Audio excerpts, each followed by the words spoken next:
మీరు డెలివరీ తర్వాత సన్నగా అవ్వాలనుకుంటున్నారా? మీకు పొట్ట తగ్గాలి అని, ఎలా తగ్గాలి అని ఆలోచిస్తున్నారా? ఎక్సర్సైజెస్ చేయాలనుకుంటున్నారా? మరి ఏ ఎక్సర్సైజెస్ ఏ టైంలో చేయాలి, ఎప్పుడు చేయాలి, చేస్తే కుట్లకి ఏదైనా ప్రాబ్లం వస్తుందా, ఇలాంటివన్నీ కూడా మాట్లాడుకుందాం. స్కిప్ చేయకుండా చివరి వరకు చూసేయండి. This is doctor Grace, paediatrician and neonatologist. మీరు ఇంకా సబ్స్క్రైబ్ చేసుకోకుండా చూస్తున్నట్లయితే వెంటనే సబ్స్క్రైబ్ చేసుకోండి. Around 8 to 10 kgs weight pregnancy కారణంగానే, ఆ ప్రాసెస్ కారణంగానే వచ్చేస్తుంది. ప్రెగ్నెన్సీ ప్రాసెస్ లోనే వచ్చే ఈ 8 to 10 kgs అయితే బేబీ బయటకు వచ్చిన వెంటనే బేబీ వెయిట్ తగ్గిపోతుంది, ప్లాజెంటా వెయిట్ తగ్గిపోతుంది, ఆమ్నియాటిక్ ఫ్లూయిడ్ వెయిట్ కూడా తగ్గిపోతుంది. మరి మన బాడీలో చేంజెస్ వచ్చిన అవయవాలు కానీ, బ్లడ్ వాల్యూమ్ కానీ తగ్గాలంటే కాస్త టైం అయితే పడుతుంది. ఏ ఇబ్బంది లేదు అని మీ డాక్టర్ దగ్గర మీరు క్లారిఫికేషన్ తీసుకున్న తర్వాత డాక్టర్ చెప్తే తప్ప బెడ్ రెస్ట్ కంప్లీట్ గానే ఉండాలి అనే కాన్సెప్ట్ లో నుంచి కూడా బయటకు వచ్చేయాలి. కంప్లీట్ గా బెడ్ రెస్ట్ లోనే ఉండి ఫిజికల్ యాక్టివిటీ లేకుండా ఉంటే మనం తీసుకుంటున్న ఫుడ్ తో పాటు మన బాడీలో అధికంగా ఫ్యాట్ డిపాజిట్ అయిపోయి అనవసరమైన వెయిట్ గెయిన్ వచ్చే అవకాశం ఉంటుంది. ఎక్స్ట్రా వెయిట్ నంతా డెలివరీ అయిపోయిన తర్వాత ఎలా తగ్గించుకోవాలో చూద్దాం రండి. ఈ వీడియో నచ్చినట్లయితే లైక్ చేయండి.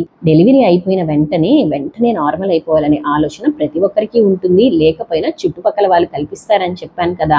కానీ 9 నెలలు ఒక సృష్టికి నిలయమైన ఆ స్త్రీ బాడీ చాలా చేంజెస్ లోకి వెళ్తుంది. వెంటనే మిరాక్యులస్ గా వెయిట్ లాస్ అవ్వలేము. దీనికి కాస్త టైం పడుతుంది.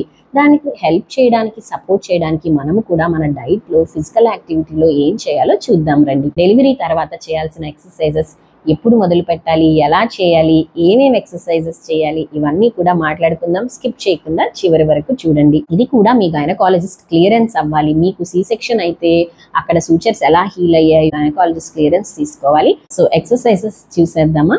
ఫస్ట్ 2 to 3 weeks వరకు అయితే మనం పెద్దగా ఏమీ చేయాల్సిన అవసరం లేదు. ఒకవేళ అది నార్మల్ డెలివరీ అయినా, సి సెక్షన్ అయినా కూడా మదర్కి కాస్త రెస్ట్ అవసరం. కాబట్టి జనరల్గా మన బాడీ మూమెంట్స్ని చేసుకోవడం తప్ప ఎక్కువగా అబ్డమెన్ మీద మనము స్ట్రెస్ అయితే చేయకూడదు. నార్మల్ డెలివరీ వారికి కూడా సూచర్స్ పడి ఉంటాయి కదా ఎపిసియాటమీకి, అలాంటి వారికి కూడా కీగిల్స్ ఎక్సర్సైజెస్, అలాంటివి pelvic floor muscle strengthening exercises చేయాలన్నా కొంచెం ఆ సూచర్స్ హీల్ అయ్యే వరకు వెయిట్ చేస్తే మంచిది. స్టార్ట్ చేయగలిగిన మంచి కీగిల్స్ ఎక్సర్సైజ్ ఏంటంటే, మనకి అర్జెంటుగా యూరిన్ కి వెళ్లాల్సి వచ్చినప్పుడు వెళ్ళలేని పరిస్థితిలో ఎలా బిగబెట్టుకుంటామో అలా మనము ఆ పెల్విక్ మజిల్స్ ని బిగపెట్టాలన్నమాట.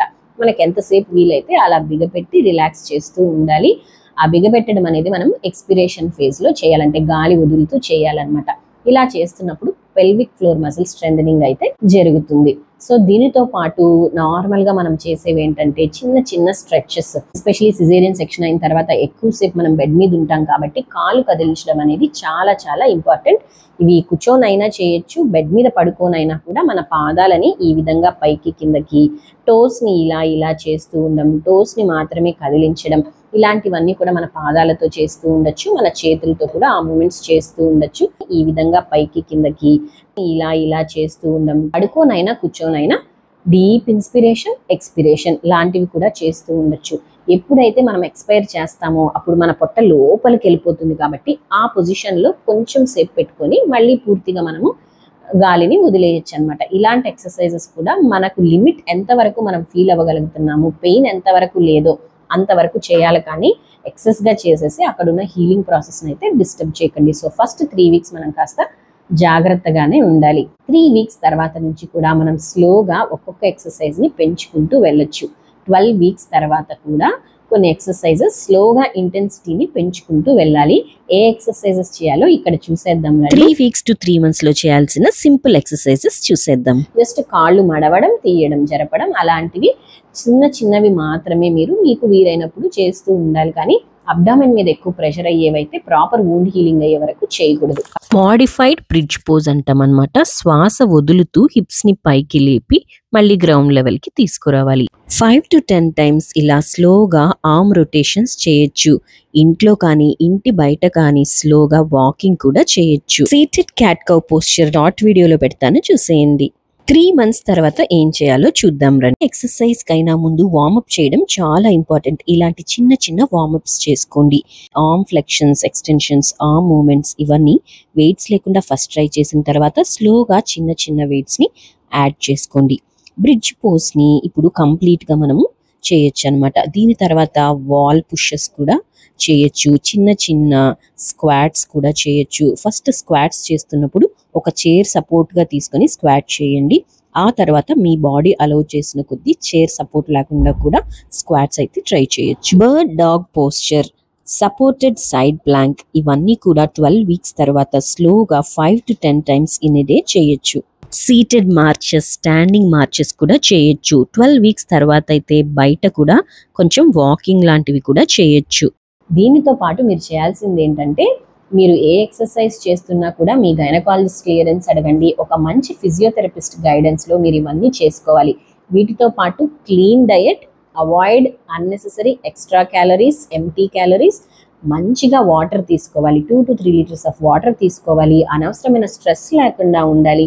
వీలైనప్పుడంతా రెస్ట్ 6 తీసుకోవాలి. మంత్స్ కంప్లీట్ అయిపోయిన తర్వాత మీ బేబీ కేవలం మీ మిల్క్ మీద మాత్రమే ఆధారపడకుండా సెమీ సాలిడ్స్ కూడా కొంచెం తీసుకుంటున్నప్పుడైతే మీరు డైట్ ని కూడా చేయొచ్చు.